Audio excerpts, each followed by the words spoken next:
तकरीबन 3 हफ्ते पहले यूपी के बहराइच में सांप्रदायिक हिंसा हुई थी, जिनमें एक युवक की गोली मारकर हत्या कर दी गई थी। करीब एक सप्ताह तक ये खबर मीडिया की सुर्खियां रही, जिसके कारण 23 मकानों को अवैध बताकर पीडब्ल्यूडी ने नोटिस जारी किया था।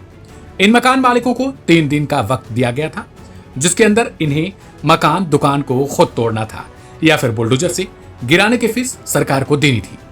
हालांकि तब तक हाईकोर्ट और फिर सुप्रीम कोर्ट ने राज्य सरकार पर सवाल खड़े करते हुए इस पर रोक लगा दी थी। ऐसे में एक बार फिर से इस मामले को लेकर इलाहाबाद हाईकोर्ट की लखनऊ बेंच ने सुनवाई की है।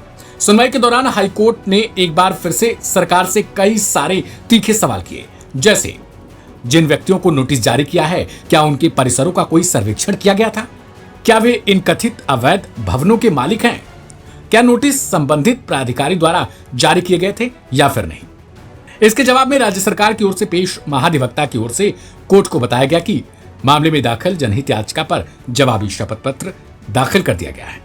बता दें कि मामले की अगली सुनवाई अब 11 नवंबर को होनी तय की गई है, जिसमें राज्य सरकार को अपना विस्तृत जवाब दाखिल करना है। सुनवाई के दौरान हाईकोर्ट ने बुलडोजर एक्शन पर सख्त टिप्पणी भी की। कोर्ट की ओर से कहा गया कि राज्य को कानून का पालन करना होगा और चुनिंदा तरीके से निर्माण को नहीं गिराया जा सकता है। इससे पहले बहराइच हिंसा के मुख्य आरोपी अब्दुल हमीद समेत 23 लोगों के घरों पर पीडब्ल्यूडी की ओर से नोटिस लगाया गया था। विभाग की तरफ से सरकारी रास्ते पर अतिक्रमण कर मकान बनाए जाने की नोटिस चस्पा की गई थी। उस दौरान 3 दिन में निर्माण को हटाने के लिए नोटिस लगाई गई थी।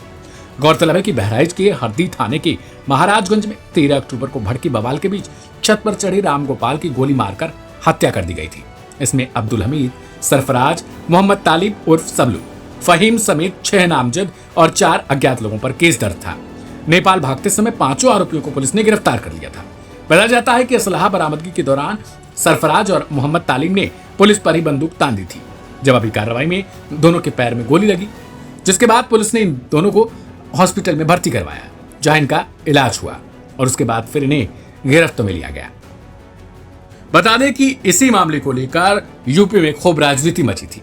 अखिलेश यादव की तरफ से लगातार ये कहा जा रहा था कि योगी सरकार कानून व्यवस्था संभालने में फेल है।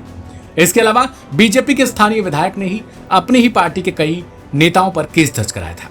बीजेपी के विधायक का आरोप था कि उन पर हमले की साजिश रची गई थी। हालांकि बाद में उन्होंने इस बात से कन्नी काटते हुए कहा कि इस दंगे के समय नहीं, बल्कि जब वो रामगोपाल मिश्रा के शव को लेकर जा रहे थे और उसे जलाने की प्रक्रिया के लिए काम कर रहे थे, तभी उनकी कार पर इन स्थानीय नेताओं ने हमला कराया था।